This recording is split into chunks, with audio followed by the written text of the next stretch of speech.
বীর চট্টলা টিভি। আসসালামু আলাইকুম। বীর চট্টলা টিভি থেকে আমন্ত্রণ জানাচ্ছি। আমি তানিশা সুলতানা আফিফা। বাংলাদেশ জামায়াতে ইসলামীতে যোগদান ও সমর্থনের আহ্বান জানিয়ে চট্টগ্রামে গণসংযোগ ও লিফলেট বিতরণ কার্যক্রম পরিচালনা করেছেন বাংলাদেশ জামায়াতে ইসলামী চট্টগ্রাম মহানগরীর সাংগঠনিক সম্পাদক ও চট্টগ্রাম ১০ আসনের দলীয় মনোনীত প্রার্থী অধ্যক্ষ শামসুজ্জামান হেলালী।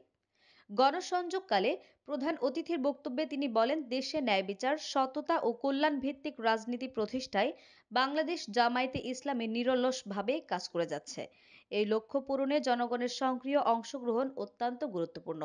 এ সময় তিনি সাধারণ মানুষের সঙ্গে কুশল বিনিময় করেন এবং দলের আদর্শ ও লক্ষ্য নিয়ে আলোচনা করেন।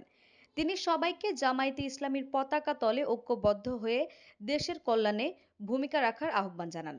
উক্ত গণসংযোগে বিশেষ অতিথি হিসেবে ছিলেন হালিশহর থানা জামায়াতে ইসলামীর অ্যাসিস্ট্যান্ট সেক্রেটারি ইঞ্জিনিয়ার মঞ্জুরুল হক, সাংগঠনিক সম্পাদক মাওলানা মুহাম্মদ সুলাইমান, থানা কর্মপরিষদ সদস্য বেলাল হোসেন, বিশিষ্ট সমাজসেবক অ্যাডভোকেট জুবায়ের মাহমুদ ও স্থানীয় দায়িত্বশীল বৃন্দ। ৫৪ বছর ধরে সবাইকে আমরা দেখছি না, এবার আমরা একটু জামাতকে দেখতে চাই, ঠিক আছে তো? আমাদের জামাত ৫৪ বছর সবাই দেখছি না, এটা একটু দেখার দরকার আছে না? দরকার আছে একটু। জামাতের পরিচিতি এটা পড়বেন। আপনারা সকলেই জানেন বাংলাদেশে বিগত ১৭ বছরে সবচেয়ে নির্যাতনের শিকার হয়েছে জামাত ইসলামী। এই কথার সাথে আপনারা একমত তো? আল্লাহর আইন দিয়ে আমরা দেশ চালাতে চাই। আমার এখানে ব্যবসায়ীদের মধ্যে, বাজারে আসা ভাই বোনদের মধ্যে অনেক অমুসলিম ভাই বোনেরও আছেন। আমরাই একমাত্র দল, কখনো হিন্দু বাড়ি, বড়ুয়ার বাড়ি, খ্রিস্টানের বাড়ি কখনো আমরা আক্রমণ করি নাই। কোন হিন্দু বাড়িতে গিয়ে কোনো অবিচার আমরা করি নাই। আমরা আগামীতে বাংলাদেশকে যদি শান্তির দেশে পরিণত করতে চাই, তাহলে জামাতের সাথে আমরা সবাই সমর্থন করবো ইনশাআল্লাহ। সবাই একমত তো ইনশাআল্লাহ? ইনশাআল্লাহ। জামাত ইসলামের মনোনীত প্রার্থী, চট্টগ্রাম ১০ আসনের মনোনীত প্রার্থী শামসুজ্জামান হেলালী মুক্ত করতে হলে জামাত ছাড়া পারবে না।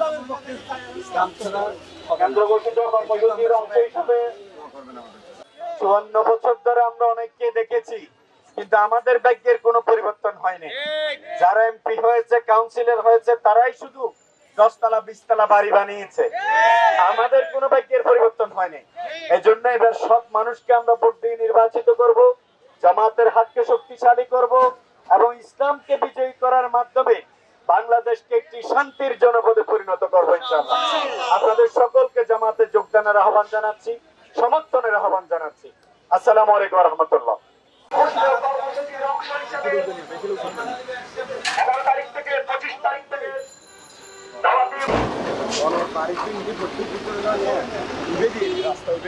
এটা বাংলাদেশে যখন রাজনৈতিক মামলা শুরু হয়েছে, সর্বপ্রথম মামলাটা খাইছে এই বেটা আর আমরা দুইজনে। আমি ৫২টা মামলা খাইছি আমরা, কিন্তু রাস্তা ছেড়ে কোথাও যায়নি। যে আল্লাহর আইন, সৎ লোকের শাসন কায়েম করতে চাই, সেই শাসন কায়েমের জন্য আপনাদের একান্ত সহযোগিতা, সমর্থন আমরা প্রত্যাশা করছি। আজকে আমরা এই সমাবেশ থেকে আহ্বান করছি, আসুন জামাত ইসলামীতে আপনারা যোগ দিবেন, জামাত ইসলামীকে জানবেন, জামাত ইসলামকে বুঝবেন, জামাত ইসলামের প্রত্যেকটা কর্মসূচিতে সহযোগিতা করবেন, এই আশাবাদ ব্যক্ত করে সংক্ষিপ্ত বক্তব্য শেষ করছি। ওয়া মা তৌফিক ইল্লা বিল্লাহ। আসসালামু আলাইকুম। আপনাদের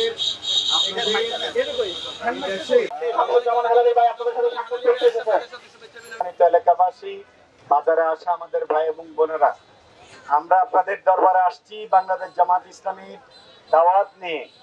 আমরা চাই আল্লাহ আমাদেরকে তৈরি করেছেন, তার হুকুম মোতাবেক এই দেশটা চলুক। এভাবে যদি চলে তাহলে এই দেশটা ভালো চলবে। আমাদেরকে বেরোতে দেন, আগামীতে আপনাদের সমর্থনটা আমাদের পক্ষে আসবে ইনশাআল্লাহ। যে নির্বাচন হবে, সে নির্বাচনে জামাতের কাউন্সিলর প্রার্থীকে ভোট দিয়ে নির্বাচিত করবেন। জামাতের পার্লামেন্টের যিনি প্রার্থী হবেন, তাকে ভোট দিয়ে নির্বাচিত করার মাধ্যমে বাংলাদেশকে একটি চিরস্থায়ী শান্তির জনপদে পরিণত করার জন্য উদাত্ত আহ্বান জানিয়ে আমি আমার কথা শেষ করছি। বাংলাদেশ জিন্দাবাদ, বাংলাদেশ। আমাদের আরও আপডেট খবর পেতে চোখ রাখুন বীর চট্টলা টিভিতে। ফেসবুকে ফলো, ইউটিউবে সাবস্ক্রাইব করুন।